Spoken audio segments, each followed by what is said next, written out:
In this week's show, we continue our discussion of early Christianity, Greco-Roman culture, and Gnosticism with Robert Connor. He's the author of Resurrection or Ghost Story, available on Scribd, and he's also the author of Jesus the Sorcerer and the website Magic and Christianity. His articles, The Romans Meet Jesus and Faking Jesus, are featured on thisinfo.com. This show will be aired in 2 parts. Next week, we will discuss with him the controversy around the enigmatic document called the Secret Gospel of Mark.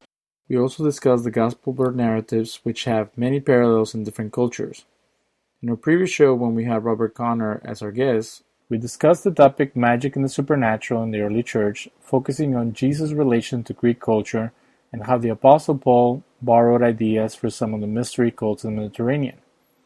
We also discuss sorcery and demonology in the Greco-Roman culture of that time.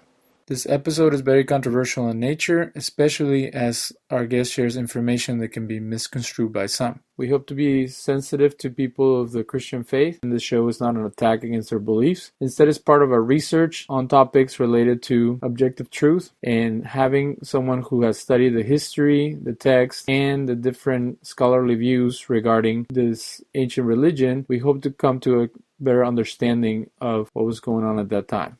We appreciate the opportunity to discuss topics in an open forum. We hope that this can serve as an example of free speech and the ability to gain understanding from different perspectives.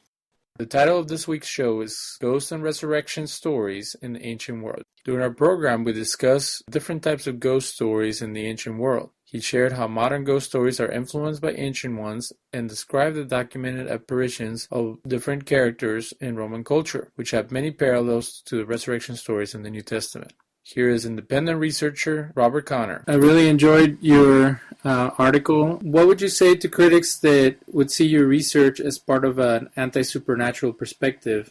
For Christians or people from any faith, a quick way to undermine any scientific or critical view of their perspective is to say, well, they're just anti-supernatural. If they believed in the supernatural, then they would be open to all these narratives. What would be your response to that? Well, I think that my approach to the text is to look at it as a text that is influenced by other text.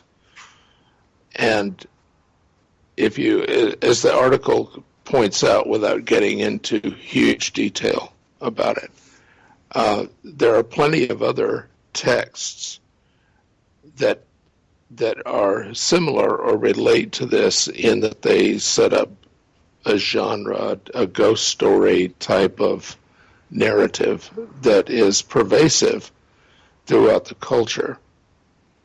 And I don't think it's accidental that you find these same elements in the Gospels of John and Luke in particular.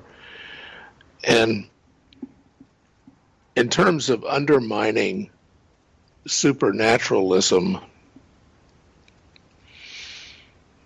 I don't think that I or other people are necessarily out on a crusade to demolish supernaturalism per se, but supernaturalism is kind of a misnomer, because if there really is such a thing as, say, life after death, then it's not supernatural, it's natural.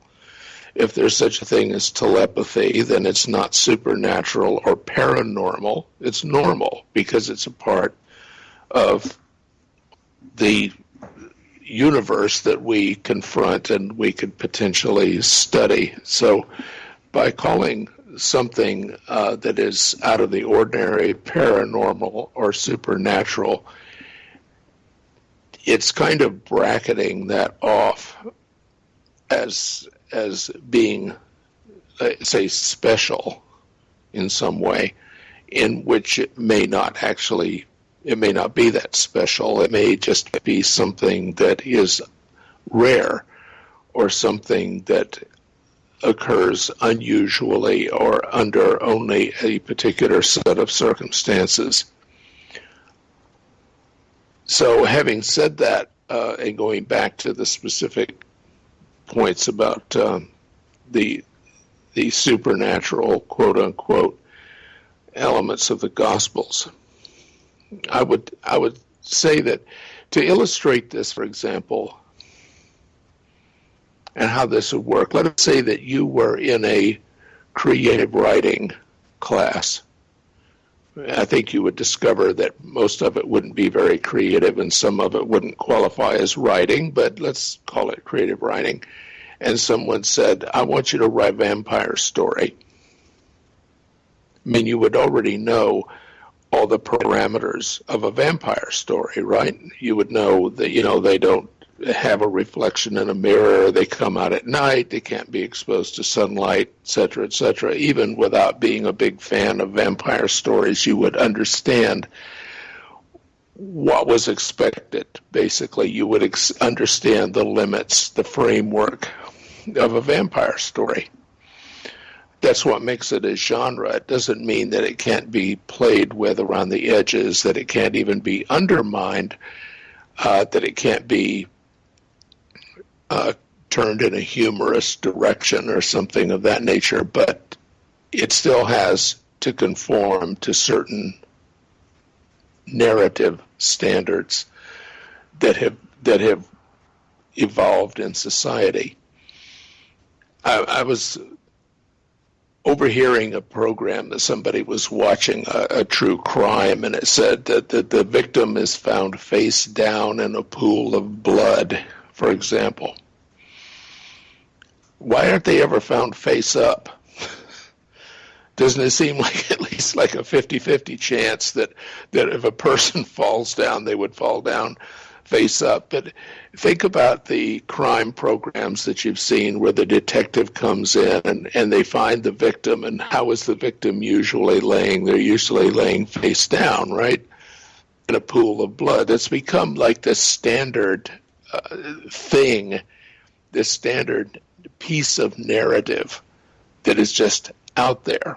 There's another one that really almost irritates me whenever somebody on the news reports a shooting. What do they say? Shots rang out. Really? Rang out how? Like a phone rings? How about a bell? Do they ring out like a bell? Shots don't ring out. Anybody who has heard gunfire doesn't describe it as ringing out. We don't say firecrackers ring out, do we? It's just one of these narrative elements that has evolved within our culture, and people simply repeat it. They just pick it up without thinking about it.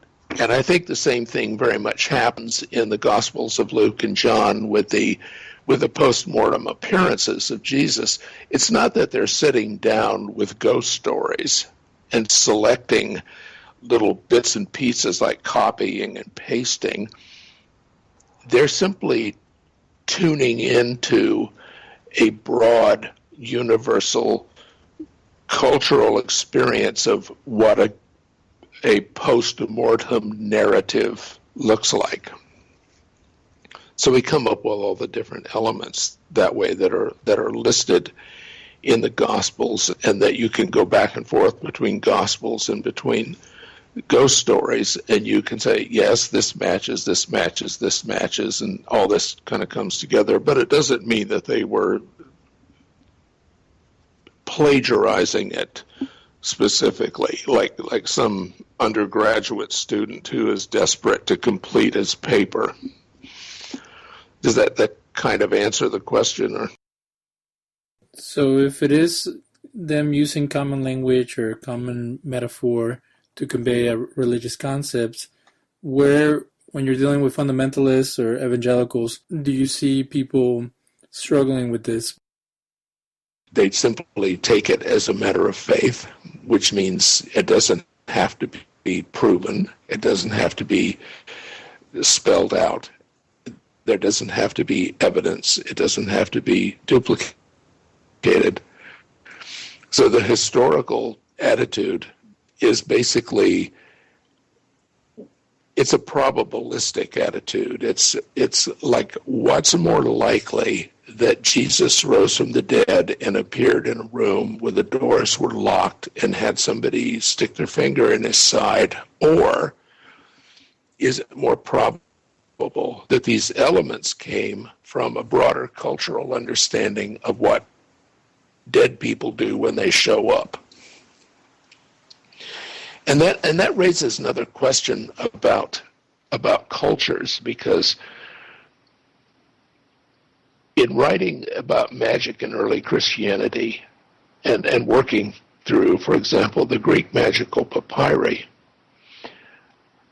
I have to stop and remind myself from time to time just how weird this view of the world is.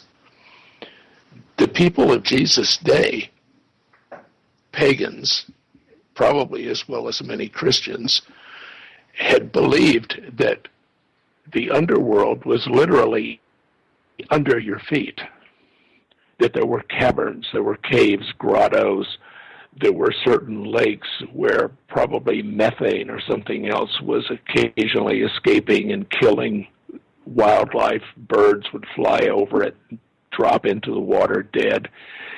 And the ancients observed these things and thought that these were literal gates into the underworld. When a magician would conjure up the gods of the underworld, he meant literally the gods that are under our world. It's like you were walking around in a world that had a sub-basement and a basement below that, and below that, circles of hell, if you wish. That's a very strange thing to believe from a modern standpoint, although at the time, obviously, it made sense to a lot of people.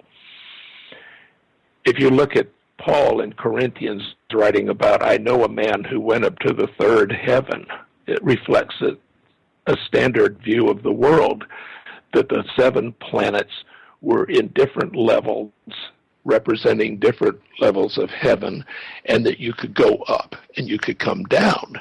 You could go down to the underworld and you could tour around and then you could come back up.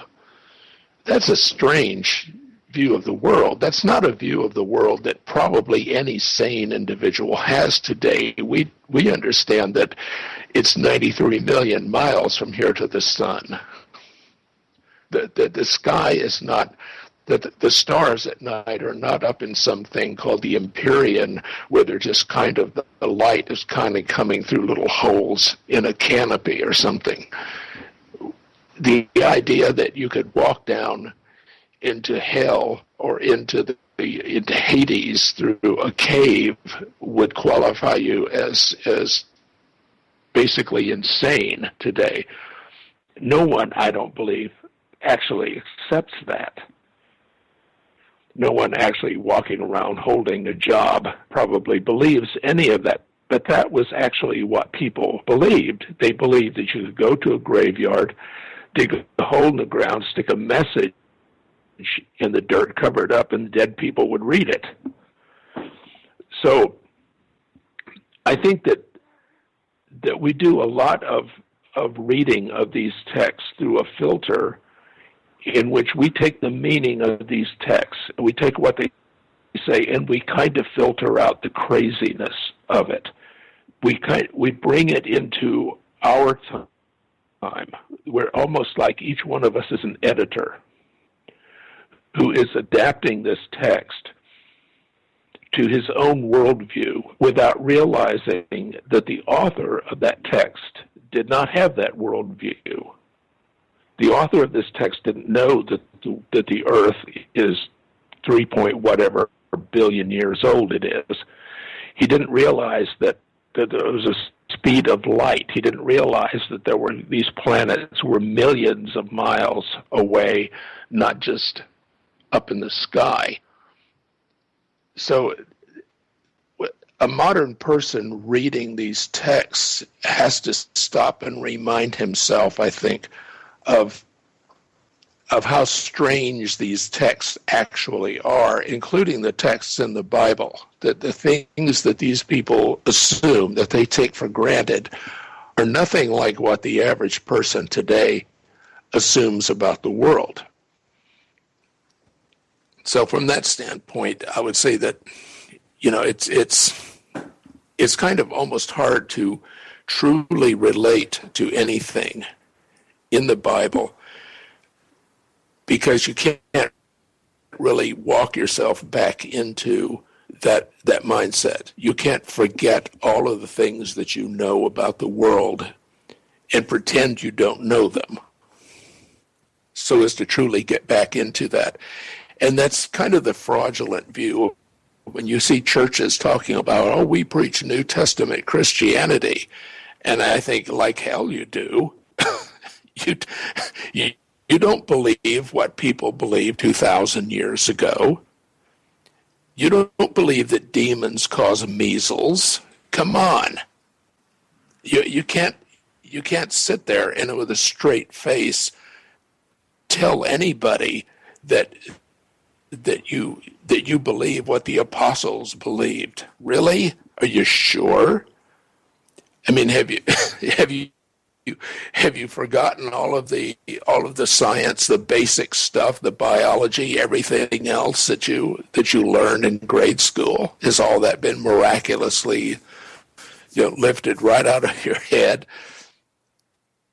Because no, you don't believe that. You don't have that same view of the world. You don't even start from anywhere close to the same place as these people did.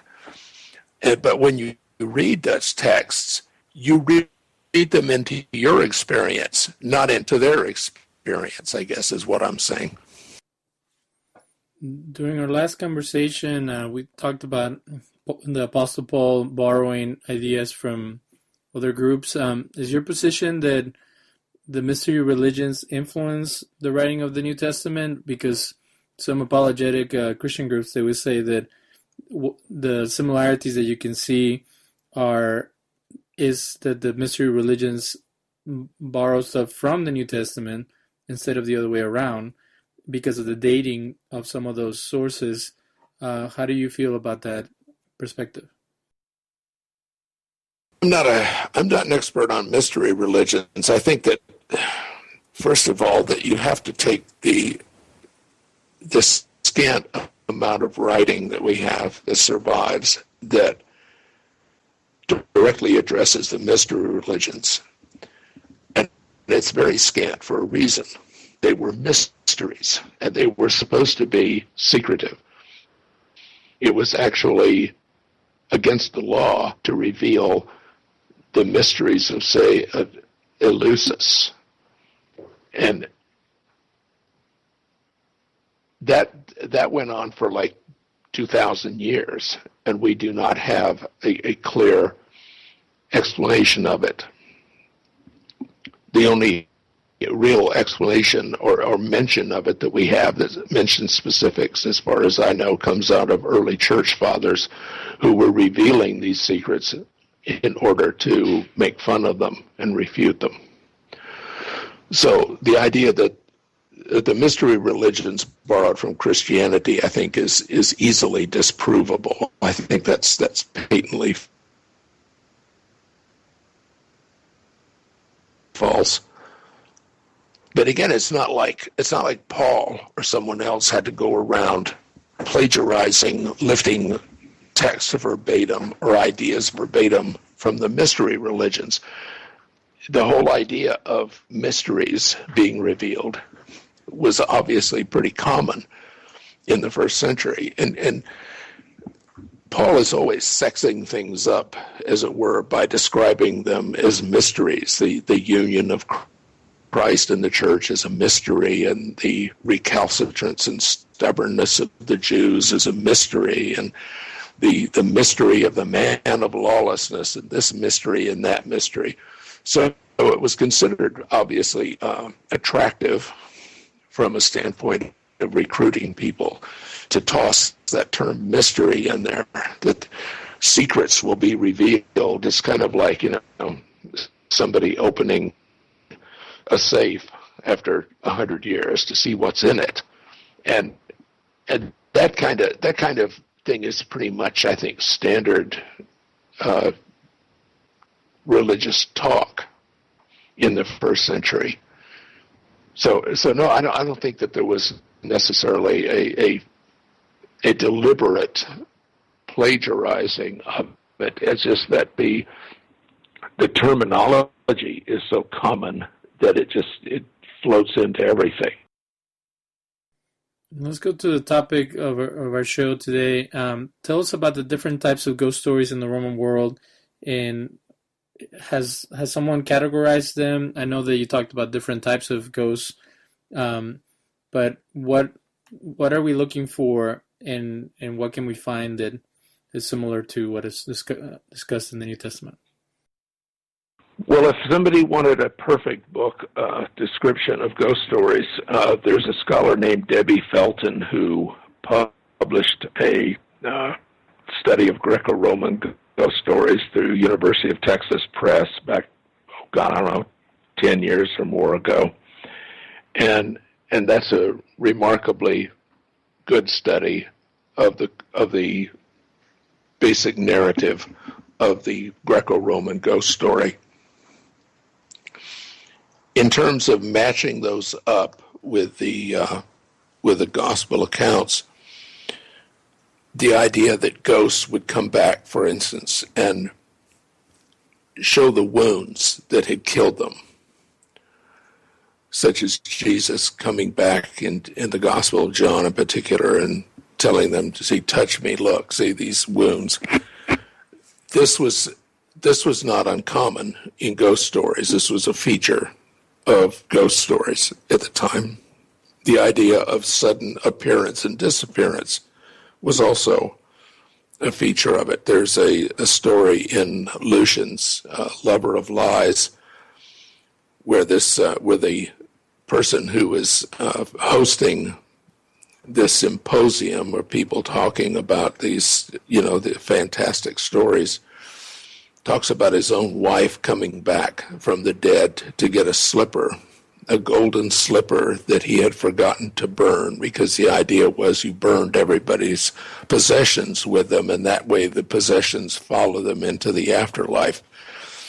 And so he's saying that, she came back because this slipper had been knocked under the couch and they had not found it, and so they didn't burn her slipper, and she's missing one of them, and so she comes back from the dead, and she suddenly disappears when their little toy dog barks, and it startles her, and she, poof, she's gone. Now, obviously, Lucian is in The Lover of Lies, as the title suggests, is making fun of these beliefs. But there wouldn't be any point in writing that if people didn't know that ghosts could be startled and that ghosts were, for example, afraid of metal, they're afraid of iron, they're afraid of certain colors like red, and they could appear and disappear at will. And so in Luke's story of the road to Emmaus, where Jesus talks to these people on the road and explains all these prophecies about himself, but they don't recognize it. And then at dinner, he breaks bread, and suddenly their eyes are open, and they go, oh, it's Jesus, and immediately, poof, he disappears. So this is common with ghosts. They appear, disappear pretty much at will. They're just there are quite a number of them. There's the story, the famous story of Philinian, who is this young woman who dies before being married. That was a big no-no in the Greco-Roman world. Women were supposed to get married. They're supposed to have children. That's the purpose of women in that culture. The primary purpose is having babies. So if you died without being married and having a baby, you were missing something, and you became a restless ghost. So Philinian comes back, having never been married. She comes back to her parents' house after she's been buried for quite a long time. And she appears at night, and she has sex with this guy who is a guest in the house, a young man named Machates. Eventually, the maid kind of spots them through the door and tells the parents, and then the parents go the next morning to confront Philinian. And when they do finally confront her, she suddenly dies all over again. So they're very disturbed about this, obviously, because they are pretty sure they buried her. So the people of the city go and open the tomb, and her tomb is empty. But it has two things in it. It has a ring and a cup that Machates had given her on previous nights as tokens of affection. So we have an empty tomb, and we have little tokens left inside of it. And that matches up with the gospel account in Luke and Matthew, I believe also, where the disciples rush to the tomb and they find the wrappings, Jesus' grave wrappings, are left in the tomb. So it's the same basic pattern, an empty tomb with the tokens of the person who has disappeared. And you could go on, the eating and drinking as a proof of life, the touching. You have to prove that the person is really back from the dead. They have to be tangible. You have to be able to reach out, touch them, and that's also pretty common.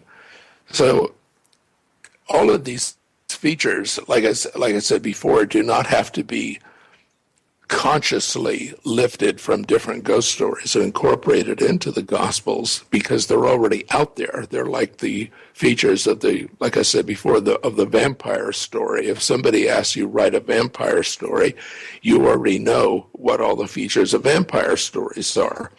You might throw something in there, a little curveball, but basically it's a vampire story because it conforms to the whole genre of the vampire. Next question. So in your article, you talk about the Revenant. Is that a restless ghost? And then you just mentioned like a sexual ghost. What other types of ghosts were described in the different ancient writings? Well, the Revenant comes from the French. It's a French, basically, present participle that means being back.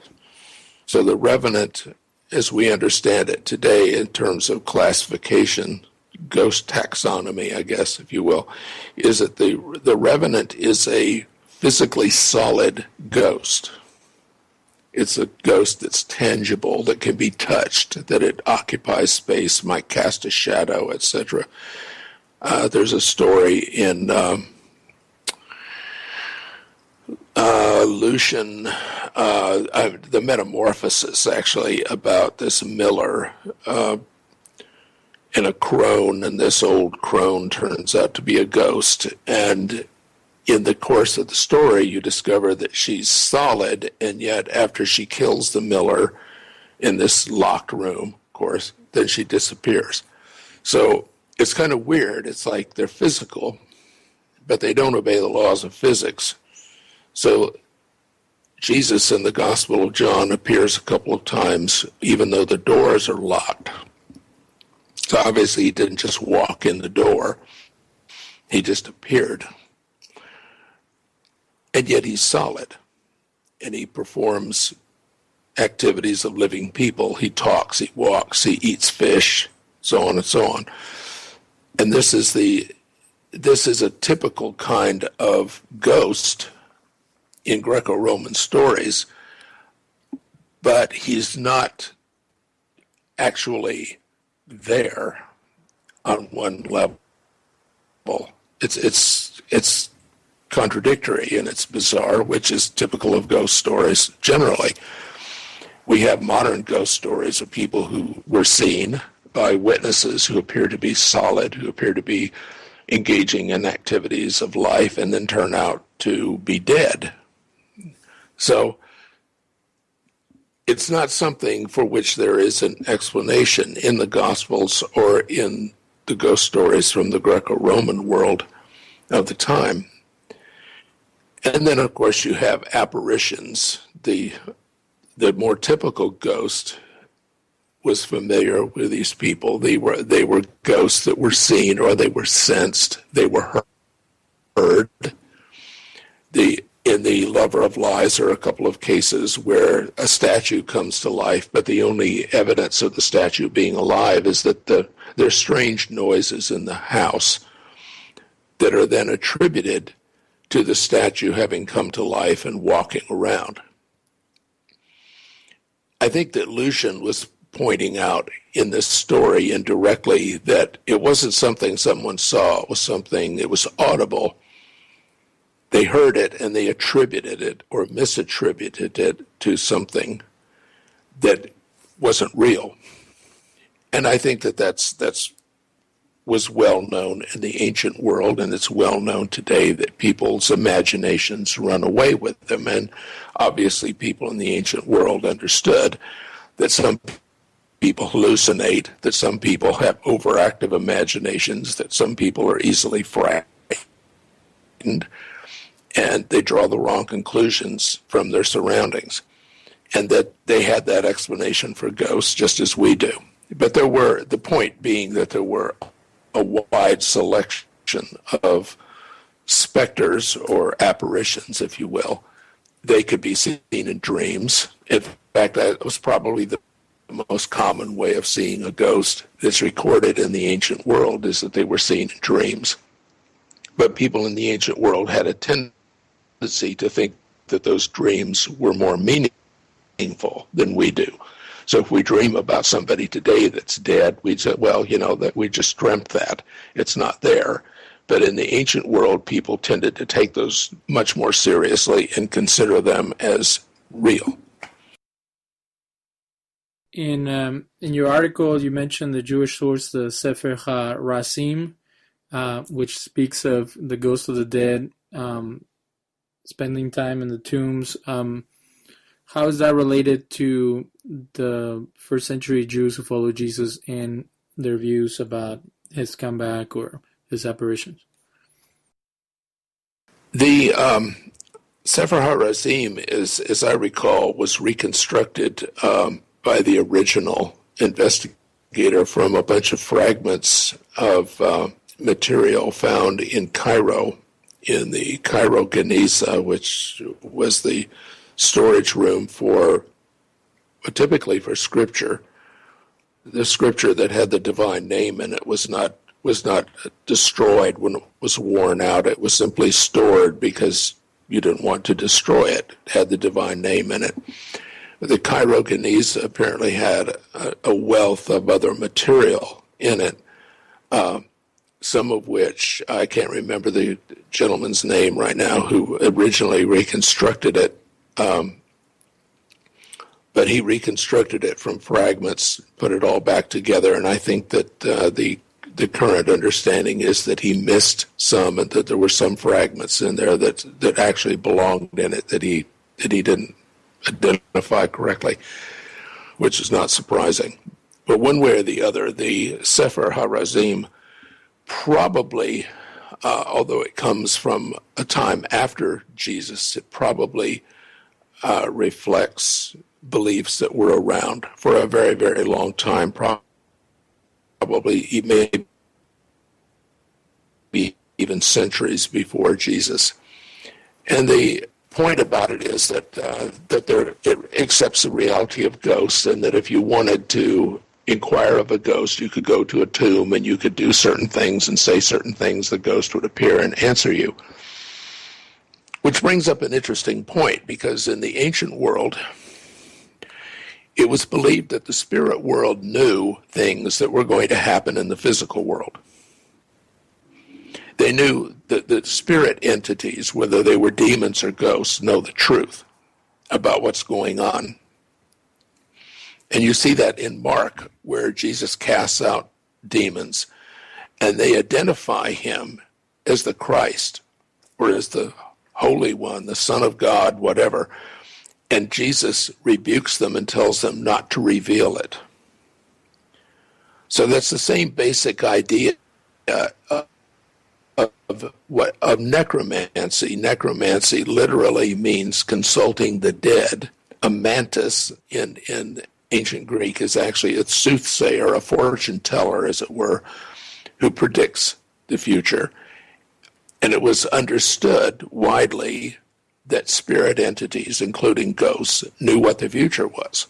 How they know that, I'm not I'm not sure. I don't think anybody, as far as I know, wrote down an explanation for how they were supposed to know what they knew. But it was widely accepted that demons, ghosts, and the word demon, by the way, in Greek is very, very frequently used as a synonym for ghost. There are several other terms, phasma, and several others, eidolon, but daemon is very frequently used as a synonym for ghost. So basically, what we're talking without us imposing a category of demons being evil spirits and ghosts being the spirits of dead people, the ancient people may not have distinguished between them quite that closely or narrowly. But the long story short is that basically the spirit world knew what was going on really, and if you wanted to find out what was going on really, you had to consult one, a ghost, a demon, or whatever. You had to call up a spirit entity of some kind, and then they would tell you what was actually happening or what the future would be. Tell us more about the different characters who were shapeshifters in Roman myth and how it relates to the apocryphal works that speak of Jesus and his disciples. Well, the term shape-shifting in our culture is typically associated with werewolves and what have you, but in the case of the ancient accounts, it was called polymorphy or polymorphism, morphe being the Greek word for form and poly being many. So a number of especially chthonic or dark deities like Hecate, for example, could assume various forms. They could assume the forms of animals. They could assume the form of people. They could be large in size. They could change pretty much at will. In the Gospel of Mark, there is an ending which is widely regarded as being a spurious ending that was added later, where the text says that Jesus appeared to someone in a different form. The apologist Origen, who was writing in the 2nd century, suggested actually that Jesus was polymorphic even in life, that he appeared differently to different people, depending on their intent. But in the apocryphal Acts and the apocryphal Gospels that come along in the 2nd, 3rd century, Jesus appears as all kinds of people. He appears as the Apostle Thomas, he appears as a child, he appears as a young boy, he appears in all kinds of different guises to people.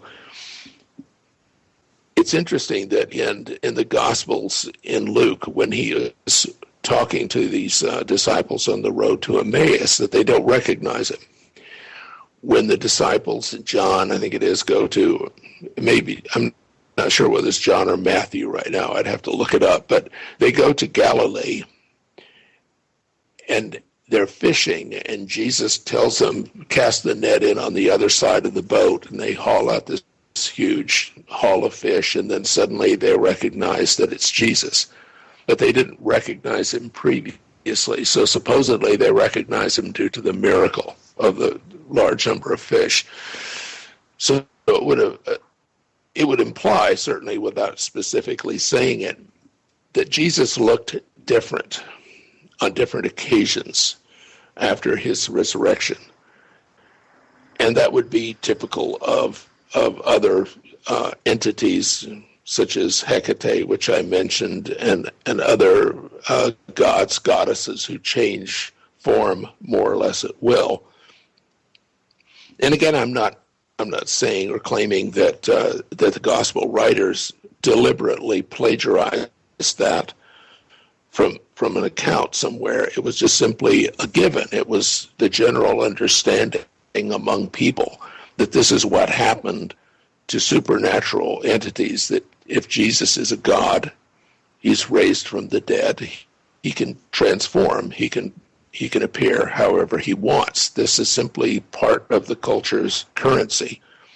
It's a general understanding. It's in the same way that, like, I keep going back to this reference because it seems to fit culturally, that people know all these things about vampires even without maybe having ever read Dracula, for example. They've never read the novel. They may have seen the film adaptation of it, but they have learned through exposure to the general culture what vampires are all about.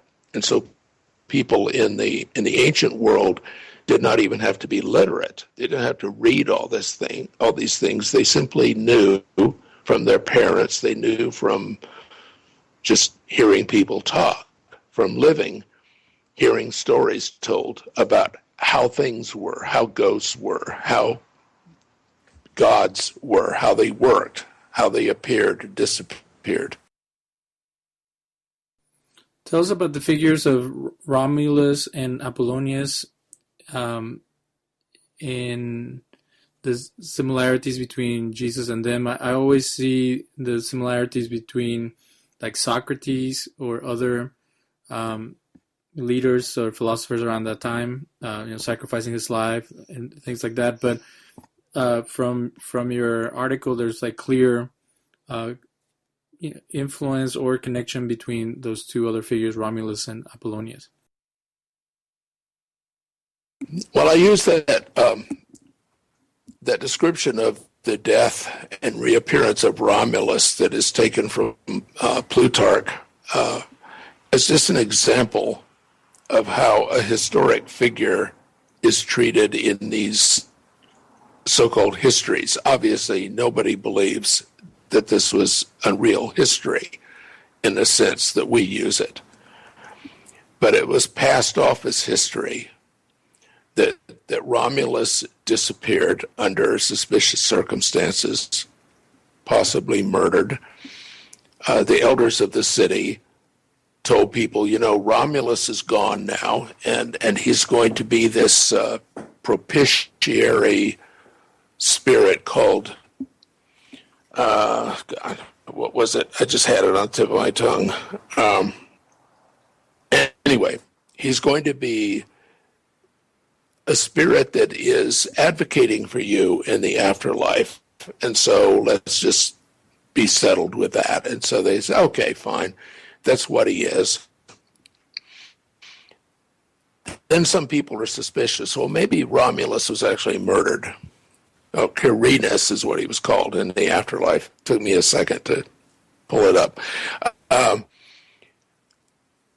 So in the afterlife, Romulus is going to be this advocate for the city of Rome, but some people are suspicious. Maybe he was actually murdered, and maybe they cut him up and they smuggled the body parts out in the robes or something. There were several different theories about why Romulus just suddenly couldn't be found anywhere.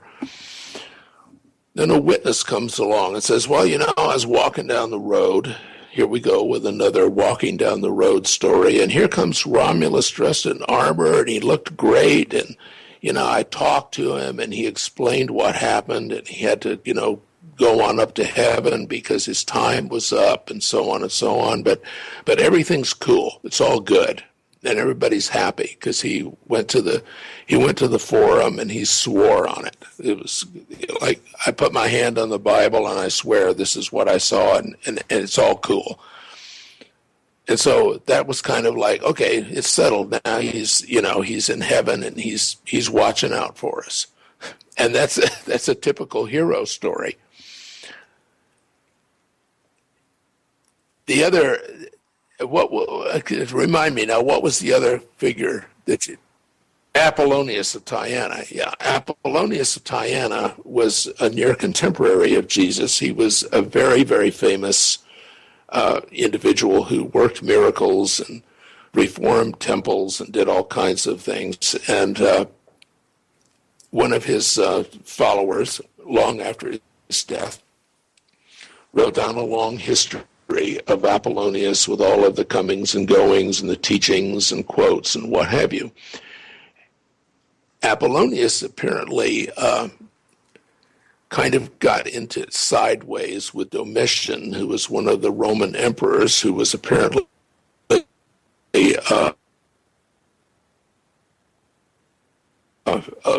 like several Roman emperors, borderline crazy, paranoid, and he was on trial before Domitian, and it was suspected that he might be executed. So when he tells his followers, I'm on trial, and you should probably keep your distance because Domitian is a pretty suspicious guy.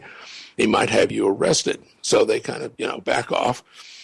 Apollonius comes back, and they're wondering if he's alive or not, or whether they're looking at a ghost. And again, the same kind of framework as the Gospels. He says, well, if you touch me and I'm solid, then I'm alive.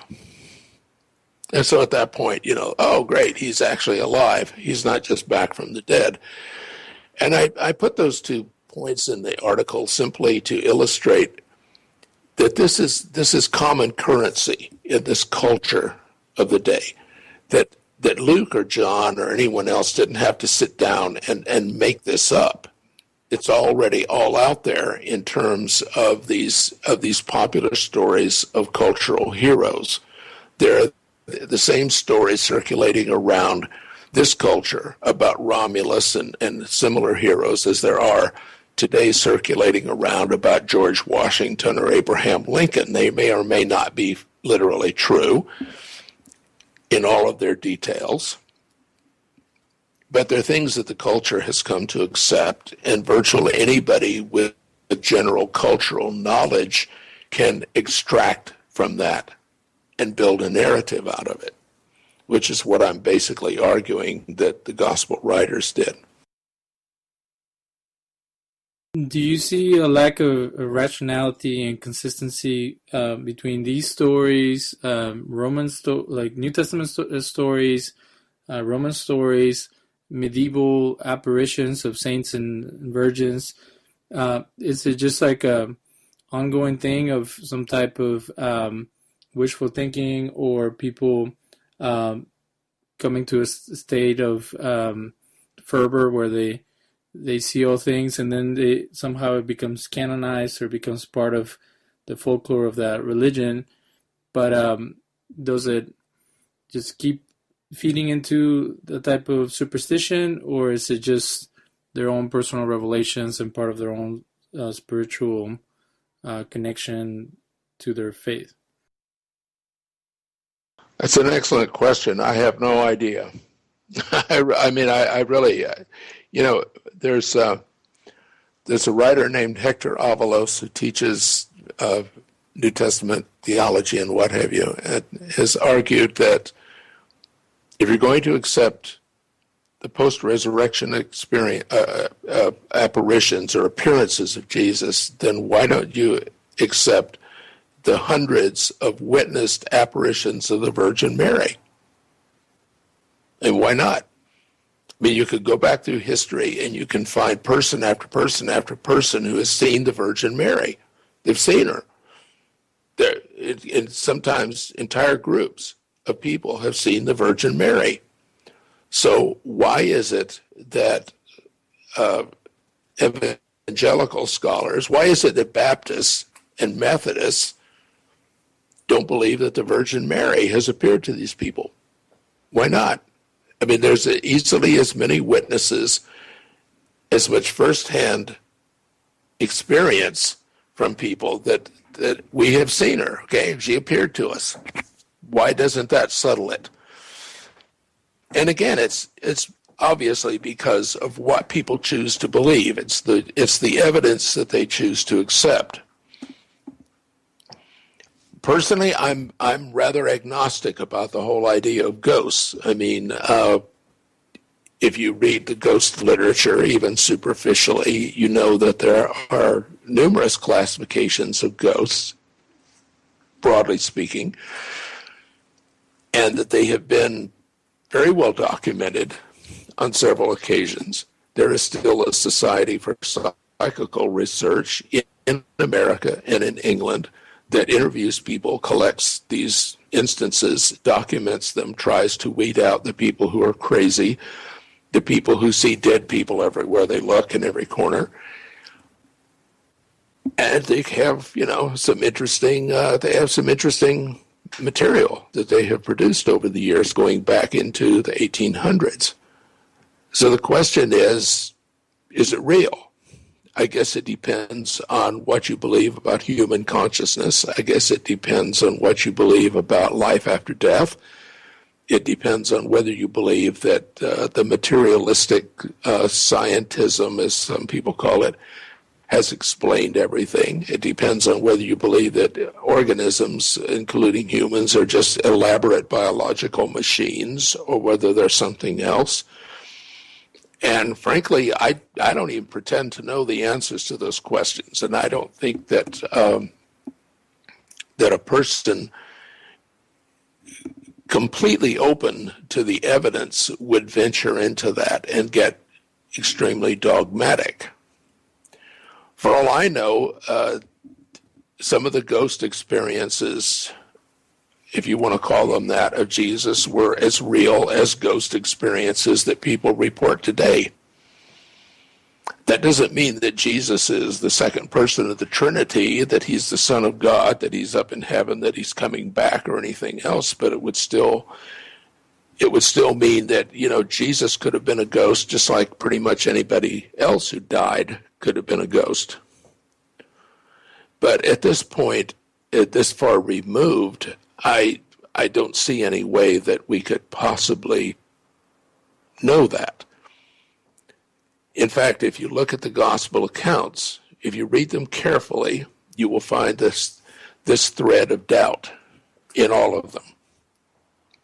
The Gospel of Matthew has the disciples going to Galilee and getting this big commission to preach to all the people on earth, and Jesus is right there, and yet it says, and some doubted. The Gospel of John says that Jesus appeared right there in their midst, and they were overjoyed, but they still didn't believe. The Gospel of Luke is telling all of these stories back to back to convince people that Jesus is raised, because obviously there were people in the church in the first 100 years of Christianity who did not believe in resurrection. There were alternative theories about what made Jesus important. The Gnostics didn't need resurrection. The Gnostics believed that Jesus had a spark, a divine spark that came down, and the spark went back up to heaven. It didn't need a body. So there was no point in bringing a body out of a tomb if you were a Gnostic. That was actually ridiculous. And most people in the ancient world thought the idea of bringing a body out of a tomb was absolutely disgusting. It was defiling. It was people buried, humans outside of the city walls. They put cemeteries outside the city because the dead were defiling, which is, of course, a public health issue. Also, you didn't want dead bodies who died of plague or something rotting inside the city. You had enough, public health issues as it was already, no doubt. But yeah, I don't have a firm opinion about that, even though I tend to believe that these stories were borrowed out of the Greco-Roman culture at large. I don't pretend to have a final answer about the reality of ghosts in general or about life after death. How do you see these ancient ghost stories influencing modern day stories? I know you mentioned that there's people doing that research, but what are the elements that... Well, here's the weird thing. It's cross-cultural, isn't it? I mean, if you go from one culture to another, I believe you find ghost stories. I don't know that anybody has officially studied it or tabulated it, but can you name a culture off the top of your head that does not have ghost stories?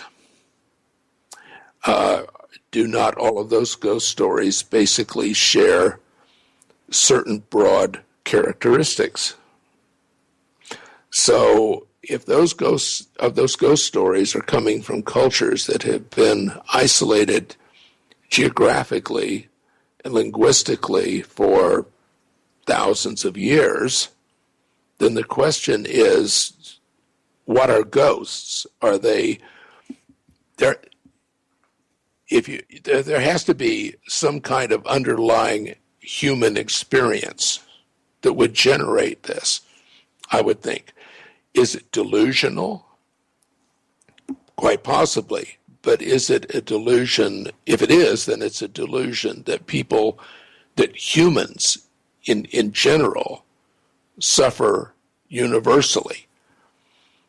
If it's not a delusion, then the problem is, what is it? It's determining what it is in terms of a physical explanation. If you think about it, if you hear a ghost or you see a ghost, there has to be some kind of physical element, doesn't it? Because what is sight or hearing but a question of physics at the end of the day? So if you see something, either you're hallucinating it. If it's all in your head, that's one explanation. But if it's actually out there, if several people see the same thing at the same time, then presumably there's some kind of stimulus out there that is producing that effect on their nervous system. So what is it? And I think that there's really a kind of a no-go area here where it's very difficult for a person within the current scientific community to actually look at these without already having taken a position about it. And I think that's probably also true or definitely true in religious studies, is that people who come to this question have already got an answer to the question in the back of the mind, do they not? They either believe it as a matter of faith, or they discount it as being highly improbable. If I were to come down on one side or the other, I would discount the post-resurrection appearances of Jesus as being highly improbable, simply because this material was just so easy to borrow consciously or unconsciously from the general culture. I mean, all the ideas were all there. They're out there for you to absorb. Everybody already understands the parameters of building a narrative like this. You don't have to consciously steal it from another source. But then again, at the other hand, that's simply an opinion. At the end of the day, it's what I happen to think. I happen to think that because I'm critical of Christianity's overall theological claims, which I think is pretty obvious to anybody who reads the kind of things that I write. Thank you for listening. We will be back next week with another episode of The Mystic and the Skeptic. Show descriptions and content are available online on our Facebook page and on SoundCloud.com. We would like to thank the Independent Media Club at the Farm for their continued support and Radio Free Nashville for their technical guidance and assistance. The opinions expressed in this program do not necessarily reflect those of anyone but the person speaking. They do not necessarily reflect the opinions of What's Radio or the Farm.